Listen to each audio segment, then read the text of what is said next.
Bueno, muy buenos días, Egunon. Muchas gracias a los organizadores, sobre todo al Gobierno vasco y a la Cátedra UNESCO por invitarme en esta jornada. Yo espero no ser ese verso suelto en las intervenciones, quizá además por ser la última, y lamento no haber podido estar a lo largo de todo su desarrollo porque coincidía con mi última semana de clase, la última semana docente. Sé que aquí hay muchas personas vinculadas a la docencia y sabéis que esa es una obligación, pero a la vez una satisfacción para todo docente no perder una clase. Era muy difícil estar todos los días, pero sí que me siento muy feliz de estar aquí con todos vosotros y por ello agradezco mucho esta invitación. Dentro del contexto que el profesor Díaz Pineda inició ya ayer sobre los sistemas socioecológicos, paisaje y desarrollo local, yo quiero presentaros mi intervención a partir de la perspectiva territorial de la sostenibilidad hacia un cambio de tendencia del modelo territorial. Es decir, yo quiero insistir en uno de esos aspectos que mi compañero anterior ha señalado hace un momento, de lo que está significando en el momento actual el crecimiento urbano desde una perspectiva territorial local, todos los efectos que ese crecimiento territorial está teniendo, todas las consecuencias que está teniendo y cómo podemos cambiar ese modelo y cómo podemos actuar sobre ese modelo. Para mí, hablar del modelo de concentración territorial, de la inversión, del empleo y, por lo tanto, de la población y de la creación de los grandes sistemas urbanos y, sobre todo, metropolitanos, significa una nueva relación también entre la sociedad y la naturaleza. Significa hablar de desarrollo frente a crecimiento económico. Me interesan algunos indicadores y variables mayores que el Producto Interior Bruto o la renta per cápita.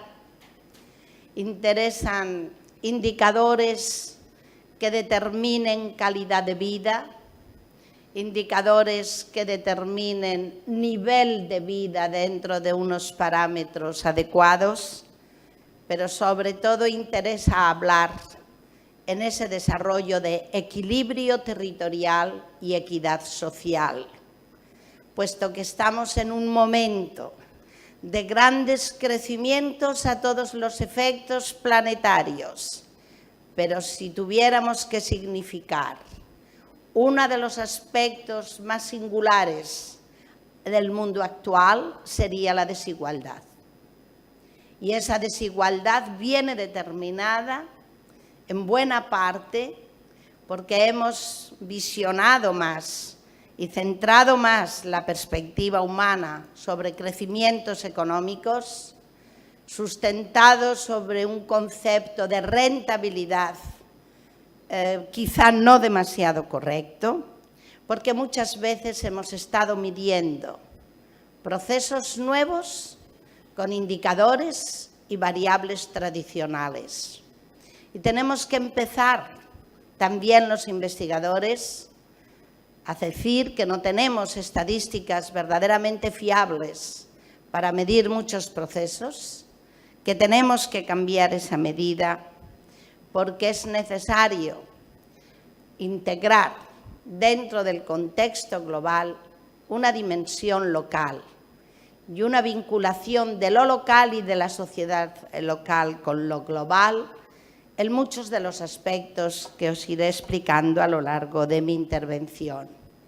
Y todo ello lleva consigo unos nuevos compromisos que tienen tanto que ver con la sociedad y con nuestro comportamiento, como con las instituciones y sobre todo con las instituciones políticas, que tienen que concebir la vida, el desarrollo, en definitiva, la sociedad de una forma totalmente distinta.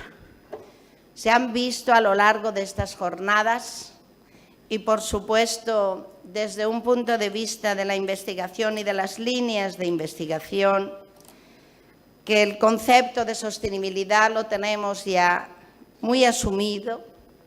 Los estudios que se están haciendo están demostrando, y en la charla anterior ha demostrado muchos de estos aspectos de los cuales tenemos que ser no solo conscientes, sino saber que tenemos una responsabilidad de actuación sobre ellos desde muy diferentes ópticas.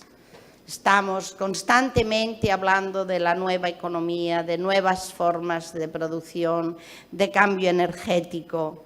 Estamos hablando de las nuevas pautas de consumo como uno de los elementos importantes para modificar también pautas de la globalización. La globalización no la podemos parar, está ahí, pero sí que la podemos cambiar. Y la podemos cambiar de muy diferentes maneras y sobre todo con la presión social y el comportamiento social de una manera efectiva. Eleanor Crispan hace muy poco publicó un artículo de cómo el comportamiento de la sociedad a través precisamente de un consumo responsable puede incluso ir cambiando el comportamiento de producción de las grandes multinacionales. Y se está viendo que en algunos momentos, y sobre todo en la gente más joven, en las sociedades más jóvenes, y en América Latina están teniendo una fuerza grande, están consiguiendo modificar pautas de producción a través de negarse a consumir ciertos productos en una determinada línea, algo que nos parece verdaderamente impensable, pero se va creando una semilla de comportamiento también social responsable que hagan cambiar y tener en las propias empresas un comportamiento empresarial responsable y con una responsabilidad social. Incluso Crispan decía que en el año 2050 aproximadamente el 30% de las grandes multinacionales o habrán cambiado su comportamiento o habrán desaparecido. Esas pautas de consumo se están ahora implicando precisamente también en todos estos conceptos, pero por supuesto acabamos de escuchar una excelente intervención sobre el antropoceno y todo lo que puede significar e implicar en la modificación de nuestro planeta. Se están introduciendo conceptos nuevos de la economía circular. Estamos viendo que es necesario cambiar el marco estratégico y el marco normativo. Yo precisamente terminaré mi intervención aludiendo a la estrategia demográfica europea que se acaba de aprobar por parte del Parlamento Europeo el 14 de noviembre pasado y en la cual he tenido la oportunidad de colaborar. Y vemos que hay un compromiso multinivel.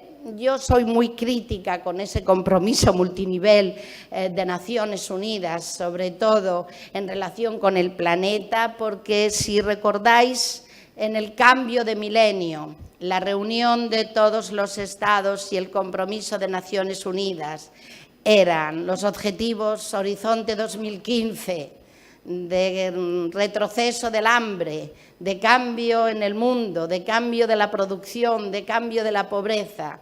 Pues en el 2016 se volvieron a reunir, no hemos conseguido nada, vamos a hacer los ODS, los Objetivos de Desarrollo Sostenible, al 2020. Pero ¿hemos cambiado la estrategia?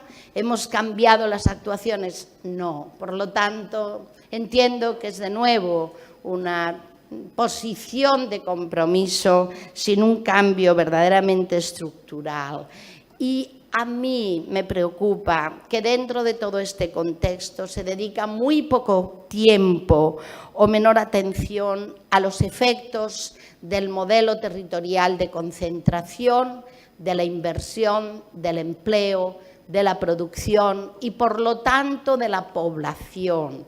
Las personas no se mueven por capricho, se mueven dónde podemos trabajar, dónde vamos a trabajar y por qué nos tenemos que ir de nuestra tierra en ese sentido.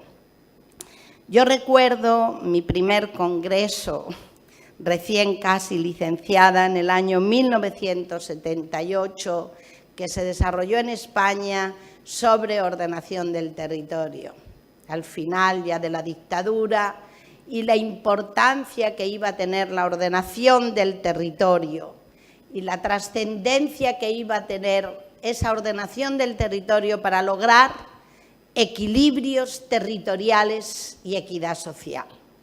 Pues en España no hemos logrado un equilibrio territorial, no todas las personas que viven en todos los lugares tienen las mismas oportunidades, no hay equidad social, pero tampoco la hay en la Unión Europea, como después demostraré. Y este contexto que sigue vigente, pues requiere un análisis, requiere hablar de la necesidad de un cambio de paradigma territorial en el cual el desarrollo local debe tener un cierto protagonismo. Yo sé que mis planteamientos pueden ser criticados, a lo mejor no compartidos. Yo he tenido experiencias de trabajo local que después señalaré muy duras, muy difíciles, pero que han demostrado que el cambio es posible. Si hay voluntad y se quieren hacer las cosas bien. Y que esa dicotomía de oposición rural-urbana que hemos venido viviendo prácticamente a partir, me centro incluso en esa cifra o fecha mítica de 1950 hasta ahora, tiene que romperse. La ciudad no puede seguir creciendo, el mundo rural tiene que tener otra visión y otra óptica, tenemos que pensar en otro tipo de asentamientos mucho más equilibrados y sobre todo en una auténtica interacción y relación rural-urbana. Yo he tenido un laboratorio especial para poderles transmitir buena parte de estas ideas, que es mi tierra. Yo soy soriana, he trabajado en Soria, una de las provincias pues, más despobladas y desfavorecidas que existen en España e incluso en la propia Unión Europea. Y una provincia que está también así por actuaciones de políticas públicas no siempre acertadas, a veces y muchas veces equivocadas, y que no han tenido en cuenta precisamente ese concepto de ordenación territorial y esos dos principios que ya en la Estrategia Territorial Europea del año 1983 Europa preconizaba: el equilibrio territorial y la equidad social. Este es un proceso que no arranca de ahora, ni es un proceso a pesar de que los medios de comunicación han empezado a difundir y algunos periodistas han publicado ensayos interesantes sobre la otra cara de la concentración, que es la despoblación. Este proceso se empieza a gestar, sobre todo en España, fundamentalmente entre los años 50 y 60, y ya la Unión Europea, en el programa marco del año o del periodo 94-99, llama la atención al Estado español, que todo el interior de España constituye un verdadero desierto demográfico, que sobre todo aquellas regiones de objetivo 1, aquellas definidas en la Unión Europea por una renta per cápita inferior a la de la Unión, tenían que invertir en estas zonas despobladas, en esas zonas rurales, fundamentalmente en infraestructuras, en patrimonio y en medio ambiente. Las tres patas que están haciendo alusión por parte de la Unión Europea en el año periodo 94-99, de los problemas de muchos de estos territorios, como veremos después, las infraestructuras y de sus recursos, patrimonio y medio ambiente. En ese periodo que Castilla-León fue región de objetivo 1, que recibió fondos estructurales importantes, 0 euros de inversión en su zona más despoblada y desfavorecida. Yo, que soy una defensora de las políticas públicas para estos territorios y la necesidad de la inversión, de la actuación de esas políticas públicas, tenemos que ver también los efectos negativos, las malas actuaciones, lógicamente, de esas políticas públicas. En España y en buena parte de los países de la Unión Europea ha habido un desprecio de lo rural significativo. Pero incluso ahora, yo sigo pensando que no se cree de verdad en un desarrollo rural multifuncional, en un desarrollo rural donde se conciba a estos territorios como un verdadero sistema, igual que concebimos a la ciudad como un sistema urbano metropolitano integrado entre sí. Y hay una versión o una vertiente, si quieren, en España demasiado agrarista para lo que es, determinada en parte también por la política agraria comunitaria, junto a una idea de industrialización y del sector servicios, vinculado a ese nuevo paradigma global, científico, técnico e informacional que tenemos ahí, que está hoy dominando el mundo, pero que ha sido responsable de la configuración de un modelo territorial urbano y metropolitano opuesto totalmente al rural, o cuando ha tenido ocasión de actuar en lo rural, y creo que ustedes y esta zona es un ejemplo, y se acaba de presentar en esas fotografías del compañero anterior,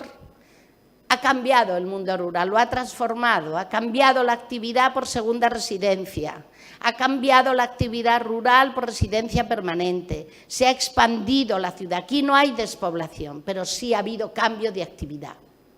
Que eso es un tema que a mí me interesa realmente resaltar también en su zona. Y curiosamente, este modelo, que en el fondo en unos casos ha generado despoblación, pero en otros ha generado desaparición de actividad, con unas repercusiones y unas consecuencias verdaderamente importantes, ha marginado mucho la pequeña ciudad y sobre todo el mundo rural. Y hemos creado, siguiendo con este contexto global, más megaestructuras urbanas de conexión global que, relacionadas con su entorno local o su contexto local. Las grandes migraciones que se desencadenaron en la España de los años 50 y 60 son un ejemplo claro de ello, con unos focos como fueron País Vasco, Cataluña, Madrid, de una manera clara, y no hay un lugar que no haya un soriano en la diáspora. Es decir, toda la inmigración fuerte de esta tierra, donde pues en unos años y en esos años casi había una hambre y una pobreza verdaderamente significativa. ¿Qué ha pasado con este modelo, además? Pues que se han descapitalizado muchos territorios y se han descapitalizado por muchos efectos.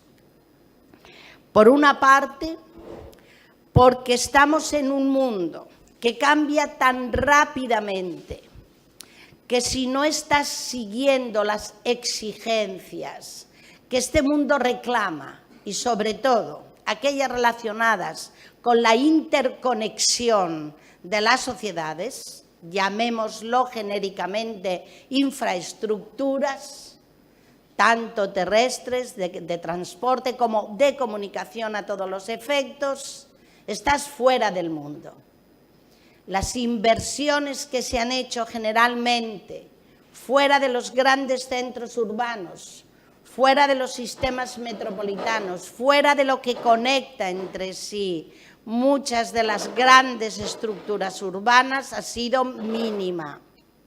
Por lo tanto, estos territorios se han descapitalizado humanamente, se han descapitalizado de sus actividades económicas. Ha habido pérdidas incluso de suelo, de actividades. Luego señalaré algunos de todos estos efectos, pero sobre todo han perdido competitividad global porque carecen de las bases que requieren los nuevos procesos globales para tener precisamente esa conexión en el mundo. Y es un modelo de concentración territorial que ha tenido mucho que ver con las políticas públicas. Soria era una provincia generalmente ganadera, que cuando cae la Mesta, en 1836, Soria se hunde. Tiene que tomar una actividad agraria tremendamente pobre. Yo tengo detectados en el siglo XVIII, en el catastro del Marqués de la Ensenada, periodos de reposo de barbecho de 7 y de 8 años para poder cultivar la tierra en ese momento. La actividad agraria que ha tenido una base casi de subsistencia, con unas actuaciones mínimas, pequeñas concentraciones parcelarias, pequeños regadíos. La PAC, por supuesto, alivió al agricultor, pero piensen que uno de los objetivos de la PAC era fijar población y no la ha fijado. Hubo un artículo una vez en Madrid que decía que la mayor parte de la PAC reside en el barrio de Salamanca, de Madrid. El barrio de Salamanca, saben que es el más caro de Madrid, donde el precio del suelo está desorbitado, pero que forman parte también desde la aristocracia española, grandes terratenientes que reciben el mayor dinero de la PAC, no el pequeño y el mediano agricultor, que apenas llega a un 5% del presupuesto de la PAC. Y ese segundo pilar de la PAC, el del desarrollo rural, no ha tenido los efectos, como después verán, que fue una de las enmiendas que se introdujeron en esa estrategia territorial europea. No ha habido fondos estructurales, Soria está inmersa en una crisis secular y, bueno, pues yo los datos de población y todas estas cosas, ustedes las conocen, pero Soria ahora mismo, toda la provincia, no llega a los 90.000 habitantes. Ya hemos bajado del umbral de los 100.000 y hay zonas del territorio de Soria que están en 2 y 3 habitantes por kilómetro cuadrado, es decir, una zona absolutamente desierta, pero que lógicamente no es solo la provincia de Soria, porque el 40% de la población española se concentra en el 1% de los municipios. Soria es una consecuencia del modelo metropolitano. Soria es una consecuencia de la inversión de las ciudades, del abandono rural y, por supuesto, de no haber habido una verdadera inversión rural. Este es un mapa de la Unión Europea donde se significan algunos territorios en los cuales ya la Unión Europea los puede definir como territorios despoblados. Yo aquí quiero hacer una alusión a un tema que me ha preocupado cuando empecé a trabajar con la despoblación, y es que según la escala territorial en la que medimos los problemas, pueden quedar enmascarados. Por ejemplo, si nosotros cogemos aquí una escala territorial de nivel provincia, lo que la Unión Europea considera el NUTS 3, el 1 Estado, 2 regiones, 3 lo que serían las provincias, solo se significan con 12,5 habitantes por kilómetro cuadrado que la Unión Europea califica como territorio despoblado, aquellas provincias que ni siquiera sus capitales tienen fuerza. Es una provincia que ni siquiera la capital provincial tiene una fuerza significativa. Ahí sí que sale toda la mancha verde de algo que algunas personas se empeñan en identificar con la despoblación, que son las zonas escasamente pobladas del norte de Europa, que nunca han estado pobladas en gran medida y que obedecen a sistemas culturales, a sociedades locales, pero también a rigores climáticos que naturalmente ahora con la tecnología y las nuevas disposiciones somos capaces de transformar. Pero eso es otra cosa, ¿eh? Eso es otra cosa. Pero cuando yo mido la despoblación a escala municipal, fíjense ya la mancha verde, cómo se significan que prácticamente en España los nodulitos blancos son las zonas urbanas, ahí sí que sale bien, la zona del País Vasco tiene una estructura urbana mucho más y quizá más jerarquizada en Guipúzcoa que en Vizcaya, como antes también señalaba con Miren, pero toda la España interior es un desierto demográfico, lo es también el interior de Francia, la zona del macizo central francés, lo ha sido Escocia, lo es parte de Irlanda, es zonas de los Alpes y el interior de Italia, es decir, aparece ya un proceso que incluso en Alemania, zonas como Brandenburgo, han tenido un proceso de despoblación verdaderamente importante. Por lo tanto, era un tema que al menos bajo desde mi óptica, que entiendo que al ser territorios muy vulnerables, que requieren inversiones para ir capitalizando esos territorios, para que vayan teniendo fuerza esos territorios y puedan competir de otra manera en un mercado global e insertarse en lo global, la Unión Europea tenía que ser consciente de este problema y además que sus fondos post-2020 para evitar esas actuaciones tránsfugas de ciertas comunidades autónomas que han ignorado otros mandatos, pudieran tener un carácter finalista y pudieran tener un protagonismo local. A eso me referiré después cuando les hable de la estrategia demográfica europea y cuál ha sido en ese contexto mi trabajo. ¿Por qué? Porque el modelo territorial de concentración, repito, de la inversión, del empleo, de la producción, de la población, el urbano metropolitano apuesto a lo rural, es desequilibrador, pero no es equitativo socialmente. Personas que viven en un mundo rural, me da igual que sea de Segovia, Soria, de Cuenca, de Teruel, de Guadalajara, de zonas del interior de España, no tienen las mismas oportunidades ni tienen las mismas posibilidades de disfrutar de los servicios.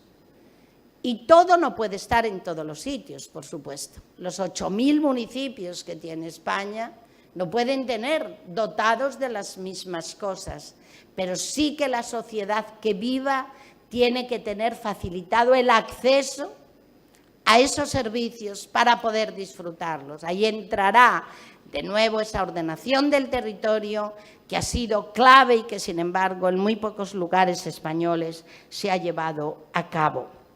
Convive la riqueza y la pobreza. Y si fuéramos a evaluar las condiciones de vida de lo rural, porque lo rural no es, yo no soy romántica de lo rural. Me gusta mucho la naturaleza, me gusta el mundo rural, pero yo quiero para el mundo rural las mismas oportunidades y condiciones de vida que para el habitante urbano. No soy romántica ni veo el mundo rural con un concepto solo cultural, sino cultural y socioeconómico. Es decir, lo rural tiene oportunidades para determinar actividades complementarias en una economía multifuncional capaz de tener las mismas posibilidades. Siempre cuento una anécdota, no me gusta abusar de estas cosas, pero yo me formé en la Universidad de Zaragoza. Soria pertenecía al distrito de Zaragoza y íbamos mucho con los estudiantes a la zona del Pirineo. Entonces, en esos descansos del trabajo de campo, pues estás tomando un café en la placita de un pueblo del Pirineo y los alumnos, qué maravilla, qué bien se está aquí, qué aire puro. Y pasaba una señora mayor, y es una imagen que no se me ha olvidado, se volvió y les dijo en ese acento aragonés: sí, majos, pero nadie se queda. Es decir, desde fuera hay una percepción o esa idea neorrural de me voy a vivir al campo. Pero yo he preguntado muchas veces, ¿lo haces por contexto cultural o quieres ser empresaria rural o empresario rural? Son aspectos completamente diferentes. No hay las mismas posibilidades y tenemos precisamente que lograrlas. Pero también empieza a haber grandes problemas en las grandes ciudades y en los grandes sistemas metropolitanos. Empieza a haber problemas de desacoplamientos biofísicos. Empieza a haber problemas que aglomeraciones importantes no han tenido en cuenta aspectos tan sencillos como el abastecimiento de agua o los efectos que pueda tener el cambio climático, que algunos están medidos a escala geológica, pero otros ya son de percepción humana. Estamos viviendo momentos, no digo periodos, pero momentos de sequía, momentos de aumento térmico muy grande, que empiezan a tener riesgos en grandes concentraciones humanas, que tienen también unos problemas de contaminación por la movilidad que se establece entre la ciudad y su entorno metropolitano y por los flujos de población. La contaminación de Madrid no es solo la ciudad central, es la ciudad central y toda la comunidad autónoma, porque es una metrópoli regional con los flujos diarios de conexión que a la vez tienen efectos de estrés, de pérdida de comportamiento familiar, en definitiva, de ese bienestar social que no lo estamos midiendo y que no lo estamos considerando a efectos precisamente de este modelo. Por lo tanto, si el modelo de concentración territorial determinó que esa inversión realizada en un punto determinado, y ahí mi compañero Pablo Campos, aunque él tiene otra sensibilidad muy distinta a otros economistas, ven muchos economistas que se ha sacado una rentabilidad mayor por el uso, por el empleo, por lo que ha podido multiplicar, está teniendo ya unos problemas de desacoplamientos importantes, biofísicos, pero también con problemas sociales internos, que no es un modelo sostenible, pero sin embargo se sigue pensando en la ciudad como un modelo de referencia. Y tampoco es sostenible la continua despoblación y la desaparición de la población por los efectos que tiene. Para mí, la sostenibilidad ambiental tiene una base, que es la sostenibilidad humana. Y un equilibrio de esa sostenibilidad humana precisamente con la naturaleza. Hoy que hablamos de crisis económica, de crisis de valores, de crisis social, pues tenemos que empezar a introducir la crisis de modelo territorial y no solo el organizativo que están haciendo los políticos, sino la crisis de modelo territorial de concentración, como les estoy diciendo.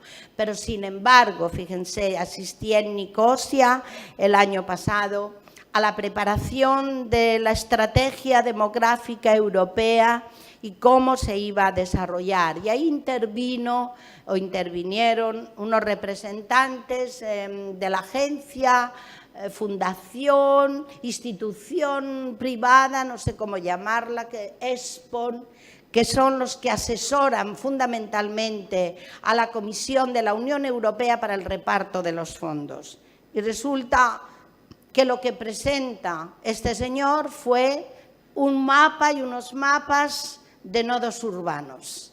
Hay que seguir invirtiendo en la ciudad, porque la ciudad es la que se conecta globalmente, la ciudad es la que va a tener una conexión local. Primero, en España hablaba sobre todo de dos grandes nodos, Madrid y Barcelona, y después de nodos metropolitanos. A esta tierra, Bilbao es uno de los nodos metropolitanos significativos. Pero esos nodos se conectan entre sí según sus modelos y globalmente. Luego hablaba de unas ciudades intermedias, coincidiendo con las capitales, sobre todo de comunidades autónomas, que sin tener la fuerza de metrópolis de nivel secundario, pero tenían también una conexión y una capacidad de organizar el territorio. Y después a esas capitales de algunas ciudades las conectaba localmente. Bueno, cuando él terminó de intervenir, me tocó, bueno, aquí hace la malla europea, que es un modelo muy bonito, pero que no deja de dejar los grandes vacíos y la interconexión rural que no existía. Yo intervine a continuación para decirle que estaba en total desacuerdo, porque el modelo podía decir que ciudades de segundo nivel, como podía ser Valladolid, en la propia comunidad donde yo estaba trabajando, podía tener una capacidad organizativa sobre su entorno, podía tener un efecto sprit o impulsor sobre su propio entorno, y le dije, es nulo, no lo tiene ni siquiera ella misma. Y le di un ejemplo de la inversión directa extranjera que llega al territorio español al año, no llega al 1%, entre el 0,5 y 0,9 lo que se lleva a Valladolid. O sea, no tiene ninguna fuerza, ni siquiera externa.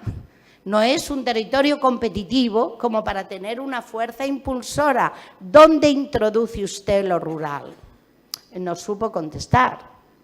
Lo ignoran, lo ignoraban. Esa fue mi gran preocupación y la fuerza que nos dio en ese momento para intervenir, que se tiene en cuenta que ese modelo territorial urbano no puede seguir alimentándose si en paralelo no se apuesta por un crecimiento de las pequeñas y medianas ciudades y en paralelo por el desarrollo rural, porque uno de los mayores efectos que ese modelo tiene es el de la despoblación.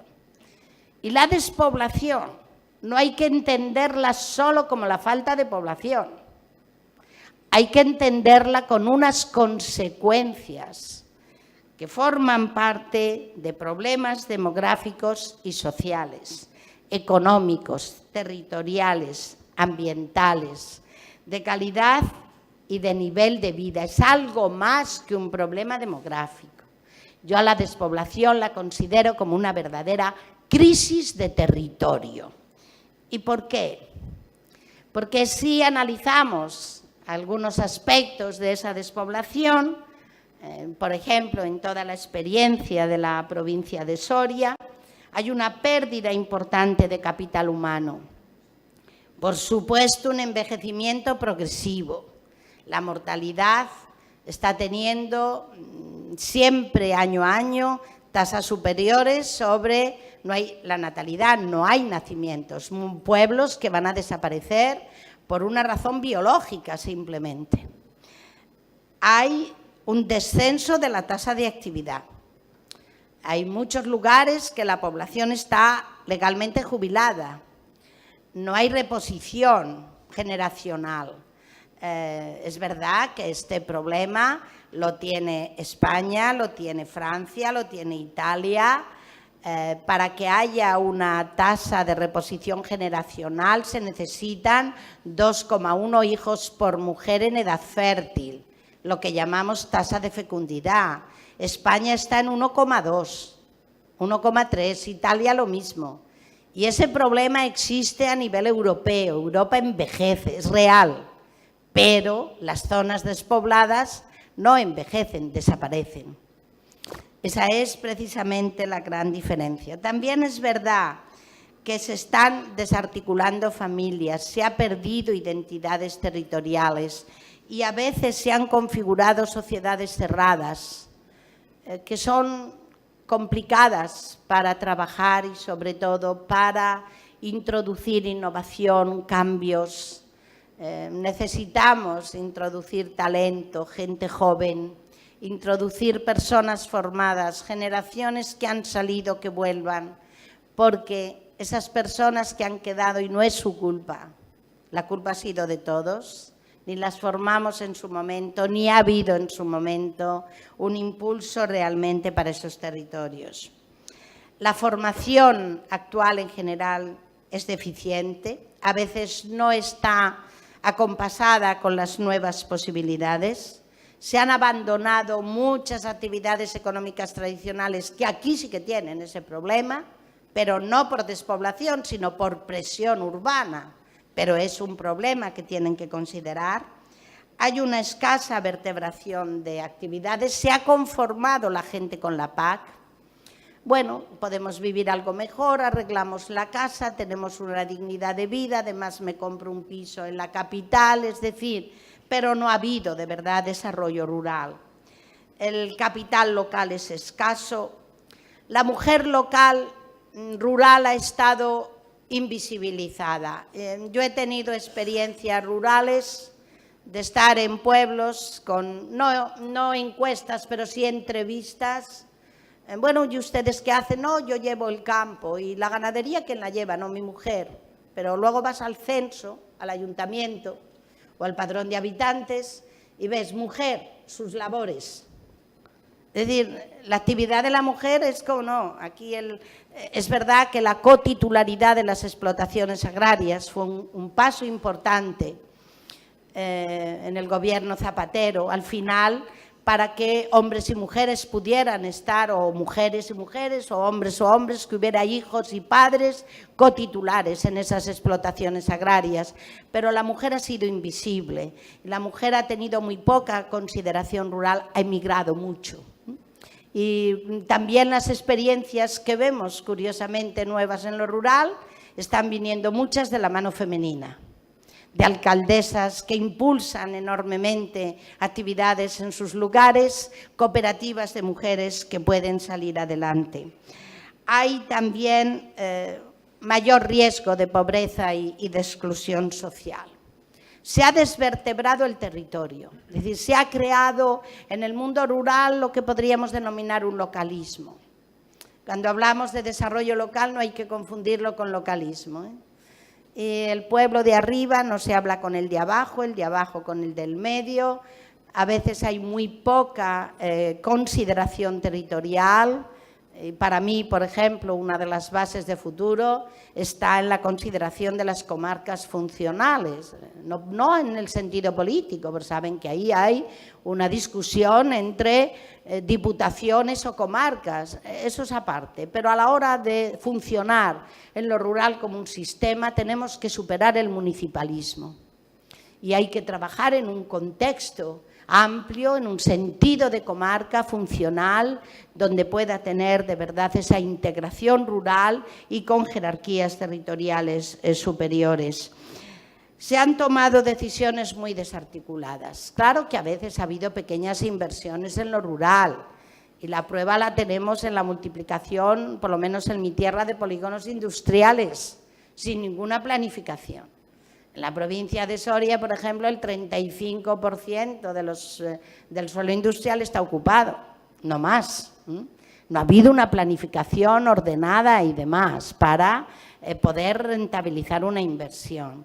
Ya no les cuento a veces las piscinas olímpicas que se han creado en un territorio a veces con una rentabilidad política o de clientelismo social y rural, pero no de verdad con un verdadero desarrollo y con una estrategia y con unos objetivos.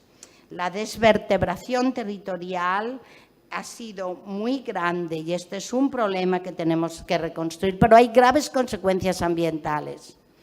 Y esas graves consecuencias se determinan, bueno, pues en la propia biodiversidad, en riesgo de incendios, en retroceso del bosque, pérdida de pastos.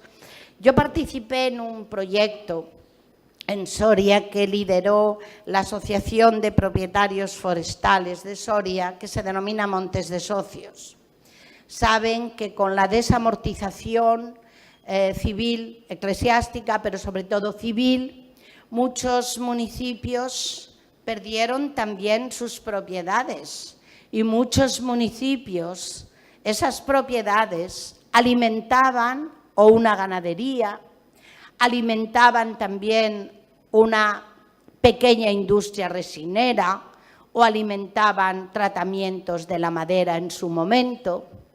Cuando esto se produjo en algunos territorios, se constituyeron comunidades de vecinos, socios, una sociedad que compró ese monte del ayuntamiento, del cual habían disfrutado para que no hubiera una injerencia externa. Y ya empezaron a utilizarlo para sus fines, pero hubo una emigración masiva. Entonces, ese monte de socios quedó abandonado. La nueva ley de montes permite que cuando se localiza, creo que es un 30% de los propietarios de ese monte, se pueden determinar modelos de gestión con la administración pública. Bueno, pues recuperamos parte de esa propiedad forestal, que en Soria superaba las 150.000 hectáreas. Pero calculamos que en la España interior puede superar el 1 millón de hectáreas. Lo hicimos a través de un seguimiento, de una trazabilidad desde el primer comprador a su último descendiente, que alguno era localizado en Canarias o en País Vasco o en Cataluña o en Andalucía. ¿Y usted era familia de tal? Pues sí. ¿Proceden de Soria? Pues sí. ¿Sabe que usted tiene una parte de un monte? ¿Qué me dice? Bueno, pues se constituían las sociedades vecinales. Era maravilloso ver cómo gente recuperaba una raíz territorial, algo que habían perdido, pero sobre todo lo más importante, se podía empezar a gestionar ese monte. Ahora hemos pasado ya de las musas al teatro. Había que empezar ya a que esos modelos de gestión no solo se mantuvieran en la limpieza y en la conservación, sino qué valor podíamos dar al monte. Bueno, pues se ha hecho un banco de tierras. Por ejemplo, en una zona pues se ha propuesto la instalación de 6 familias, sobre todo para cultivar frutos semisilvestres como son los arándanos, etcétera, etcétera. Es decir, que ha habido muchas cosas que la emigración, la despoblación, determinó deterioros ambientales que se han visibilizado, el bosque en estas zonas del interior se ha matorralizado, ha habido pérdidas importantes de recursos y también no hay igualdad ni calidad de vida, como dije antes. Pero todas estas zonas despobladas tienen futuro. Esa es una pregunta que siempre me hacen. Yo percibo que en un contexto casi de esta sociedad de la información lo que interesa es decir, mire, no tiene futuro, están abandonadas, es mejor que las cerremos. O esa posición del neorromántico que dice, no, si a mí me gustan los pueblos feos, no los arreglen ustedes, no hagan nada, no lo toquen. Bueno, pues yo sí que creo que tienen futuro. Y tienen futuro porque lo que podríamos derivar, territorios problema, que derivan del modelo de concentración territorial, un modelo de concentración territorial que ha tenido una gran connotación derivada de políticas públicas, se convierten también ahora en territorio recurso. ¿Por qué? Primero, porque estamos viendo grandes cambios en la demanda. y una demanda que procede precisamente de la sociedad global con un cierto poder adquisitivo. Ya no queremos comer un pollo, queremos que tenga una trazabilidad, que sea de corral, queremos que la carne tenga una raza, que sea ecológica, pero no solo que sea ecológica ya, que sea natural. Estuve hace poco en la Feria de la Biocultura, que se celebró en Madrid hace escasamente un mes, y me quedé impactada. 2 pabellones enteros del parque ferial dedicados a productos ecológicos, a productos naturales de todo tipo, con una demanda verdaderamente importante. Del aceite al vino, a nuevas formas de producción de carne, a formas de producción de cosméticos, de aceites, y ya no solo vi el cerdo ecológico, sino el cerdo ibérico de pata negra silvestre.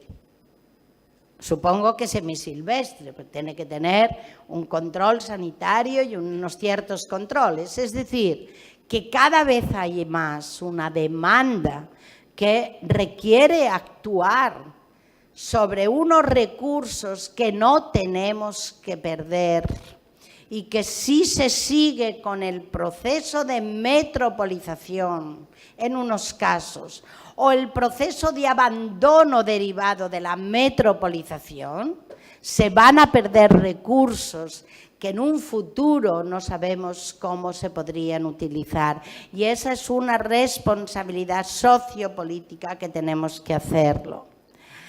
En mi tierra ha habido siempre una trayectoria de considerar los recursos micológicos a una escala familiar adecuada. Es decir, íbamos al campo a recoger setas, yo iba con mi madre de pequeña, comíamos setas, pero eso lo comía muy poca gente, ¿no?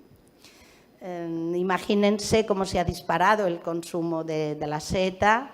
Desde el 1990 aproximadamente hubo un repunte de la demanda, pero ya por los grandes chefs, las estrellas Michelin, y ya la gente no habla del níscalo, habla del Lactarius deliciosus, o no habla del hongo, habla del Boletus edulis, y ya nos digo el tuber melanosporum, la tufra negra. Es decir, se estaba generando una gran oferta, pero no teníamos regulada la demanda, una gran demanda, pero no teníamos regulada la oferta en los territorios que poseían este recurso.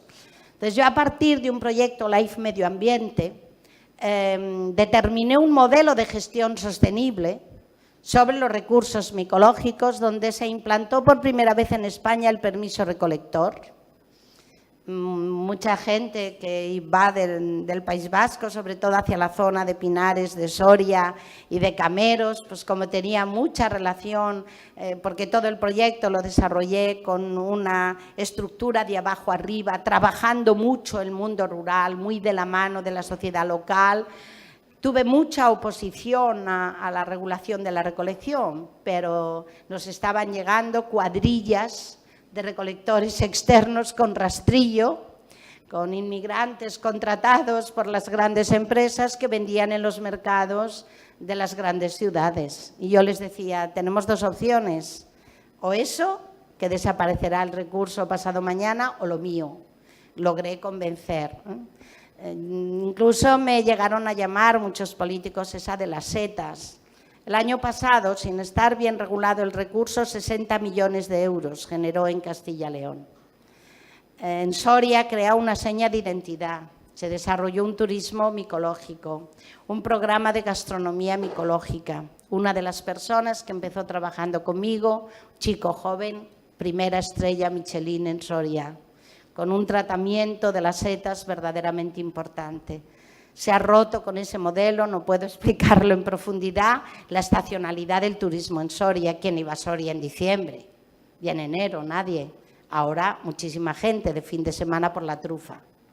Pero se ha mantenido ese turismo micológico en relación con la naturaleza de forma fantástica. Yo ese proyecto lo desarrollé durante 7 años. Trabajé primero con 11 municipios de Soria, pero llegué a trabajar con casi 900 de todo Castilla y León.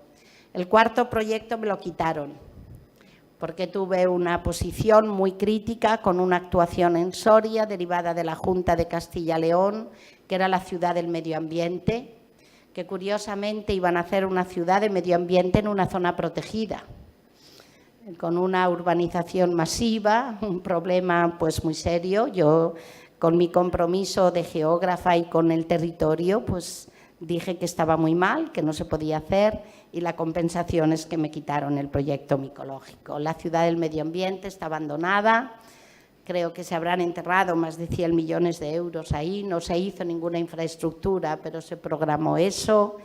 Está judicializada, las sentencias lo han paralizado en su totalidad y hay unas inversiones que si en algún momento se hace algo, pues habrá que ayudar, por lo menos si se han hecho, que se haga algo sensato, pero a veces es así la actuación del científico y del político. Yo aquí sí que quisiera hacer una llamada a que estas reuniones científicas y que las instituciones políticas no rechacen el conocimiento, que vayan de la mano del conocimiento, que vayan con el científico, que nos escuchen y sobre todo la ciencia, que no tiene nada más que el interés por ese conocimiento en su reversión social. Pues esos cambios en la demanda hacen que muchos recursos agrarios, forestales, en general naturales, que derivan de una industria agroalimentaria, que cada vez la sociedad pide más producciones de calidad, seguras y diferenciadas, que queremos comer de otra manera, que queremos alimentarnos de otra manera, es el futuro de las nuevas agriculturas, pero no solo. Agriculturas, ganaderías, zonas forestales, que tienen que ver con los recursos que cada territorio tiene en este contexto, que tienen que convivir también con industria agraria y agroalimentaria, que tienen que convivir con un turismo cultural, que pide nuevo ocio, que pide nuevo descanso, que pide nueva cultura y que si son zonas localizadas geoestratégicamente y tienen buena accesibilidad, pueden servir también de descongestión de otras zonas saturadas que estén conectadas y más o menos próximas. Territorios problema, pero territorios recursos, con grandes estrangulamientos, con grandes déficits de capital territorial, que necesitan precisamente de esas políticas públicas para que no sea solo la ciudad la que crezca, que tengamos esa relación rural-urbana más estrecha y unas políticas públicas que tengan de verdad una dimensión territorial y que tengan de verdad una conciencia de los problemas. Y ahí estaba la estrategia demográfica europea.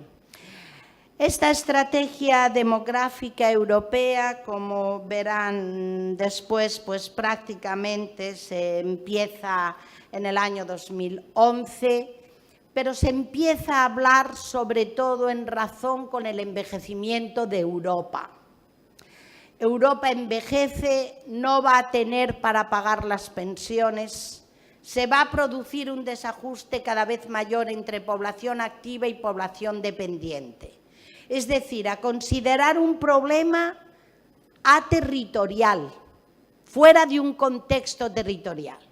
Pero es que ese envejecimiento de la población tenía una significación mucho mayor en las zonas despobladas, en los territorios despoblados, que no se debían confundir con la Laponia, con las zonas escasamente pobladas.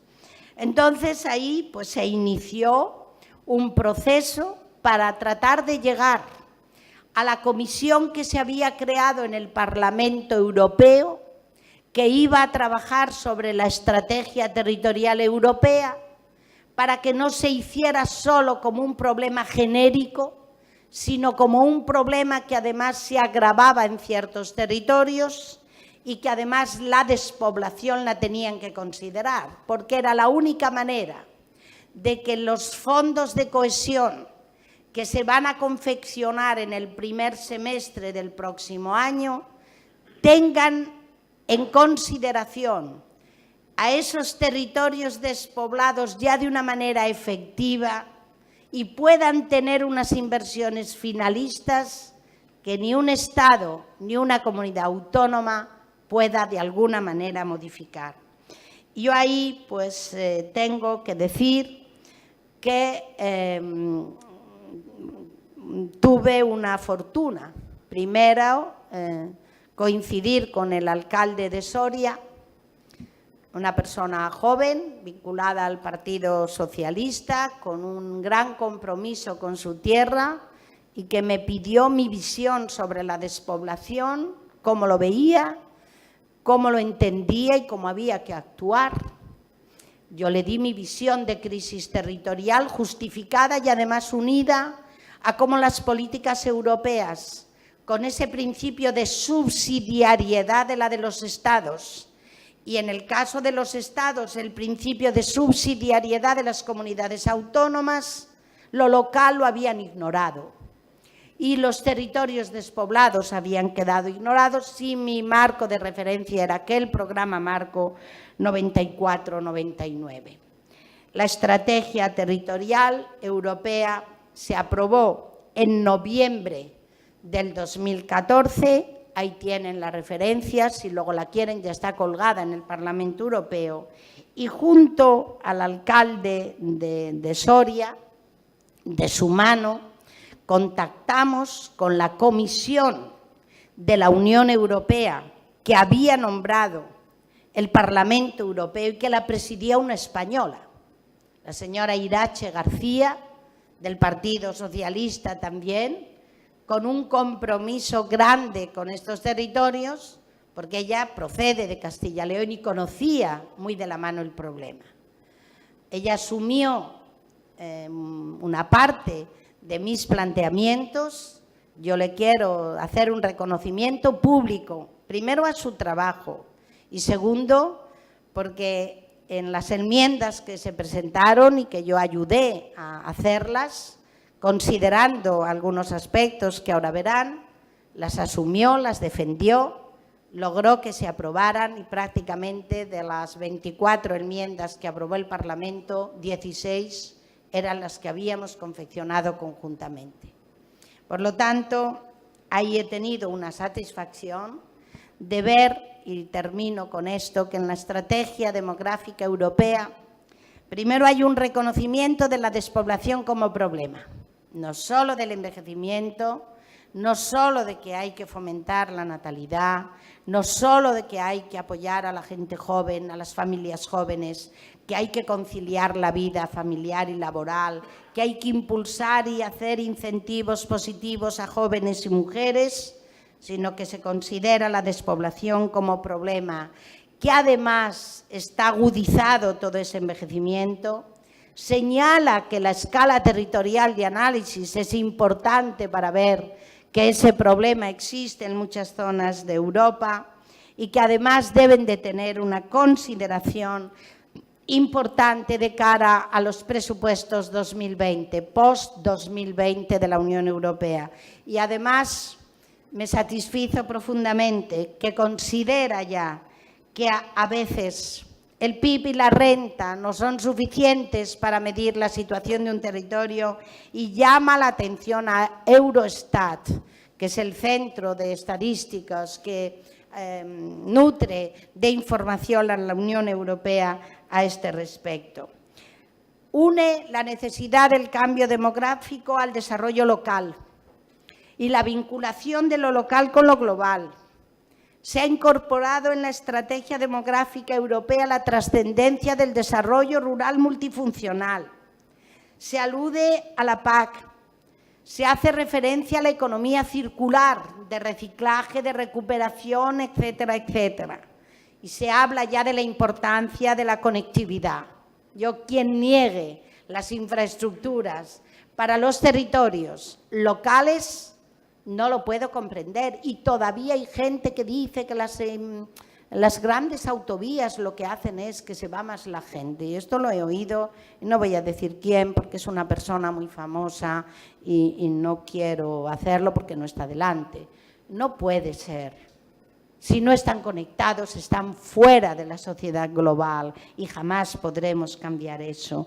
Ya se habla de las aldeas inteligentes, de los pueblos inteligentes y las Smart Island.